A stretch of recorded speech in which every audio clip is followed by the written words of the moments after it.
My name is Ruby, but if I was an animal, I think I'd be a dog. Because dogs are very free-spirited, really open-minded. They can be quite friendly as well. They're picky with who they connect with, so definitely a dog. I'm in the IEO department, so that's import, exports, operations. A bit about my background. I'm a cybersecurity analyst at about 7 years, and then I've come to JLR to do contract management. I'm currently the business officer for the freight team. So it's quite different from what I'm used to because I'm more of like, from a tech background. So this is more the admin side, but it's very interesting. So. And how have you found it being in JLR so far? It's been really good. I've loved it. It's been awesome. I like the environment, the people. Everyone is so friendly and always willing to help. So what does Black History mean to you? Black history, I would say our roots. That's the way I would summarize it. So how we as Black people have evolved and where we are today. The journey that has brought us this way, because 50, 60 years ago it wasn't like this. So Black history has to do with remembering where we've come from, the struggles that our ancestors have gone through, and the fight to bring us to this point. I would say that I'm a very open-minded person. I can be quite friendly. People tell me a lot I'm a very kind person. I wouldn't say I'm nice, but I'm always eager to learn and meet new people. So I could teach you a few things about beauty, social media, skincare routine. I'm very savvy with all those things. I think I should book a session with you.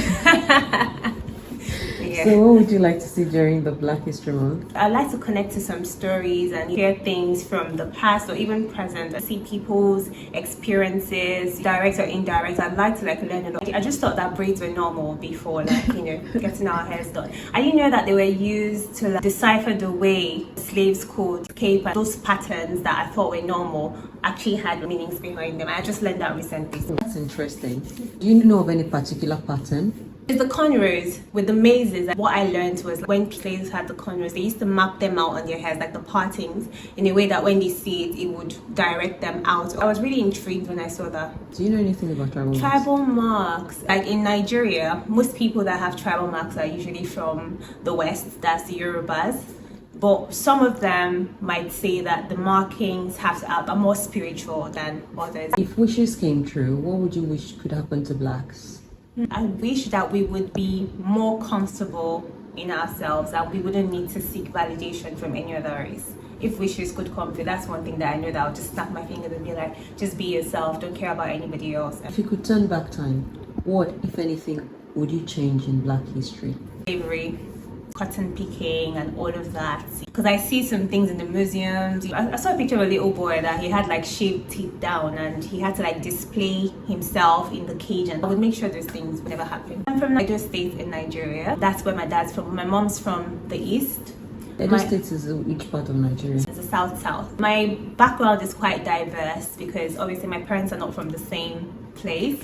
I can speak just a tiny bit of Igbo. Can you say hello in Edo and Igbo? I think in Edo it will probably be Odiai, and then in Igbo it's very different because you're three Igbo languages. So if you're from River State, for instance, and you speak Ikore, it's Isalachi. If you're going to Imo, it will probably be Kedu. And what's the response? Kedu would be Odima.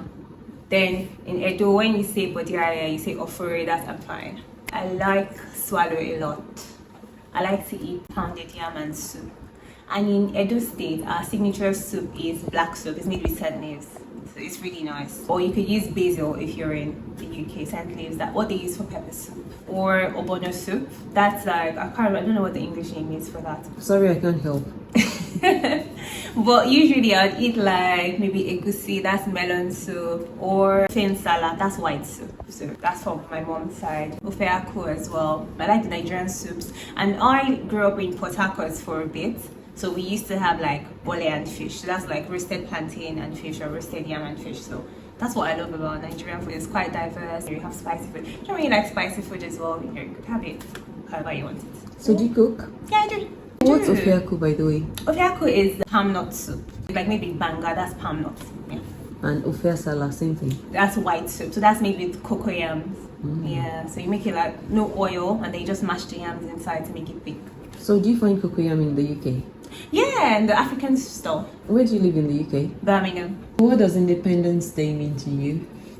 The day Nigeria gained its independence from the British colonies to become its own country, rule itself, have its own Nigerian leaders without the external help or contributions from the British. Does it mean anything to you in particular? Personally, not recently, no. Before, I'd probably be more be more susceptible to the idea that, oh, it's Independence Day. But with the way the economy is nowadays and the way things are going, I'm just like, really, Independence Day. Name an influential person from your country.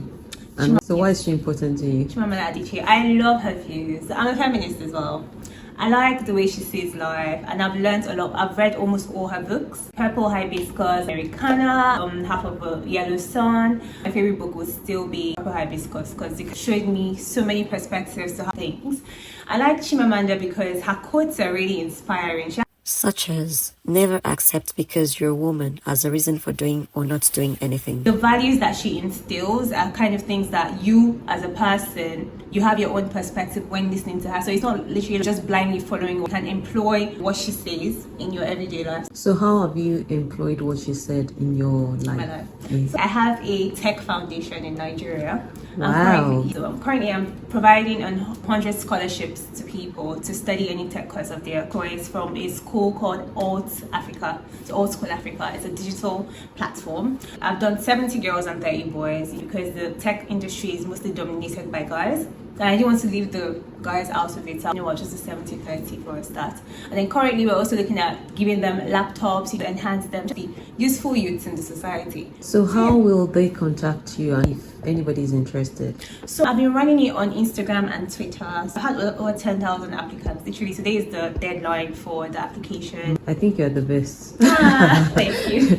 You're a smashing gem. Thank So you. on that note, thank you very much. Thank Bye. you. Smashing. Like, subscribe, follow. Thanks for watching.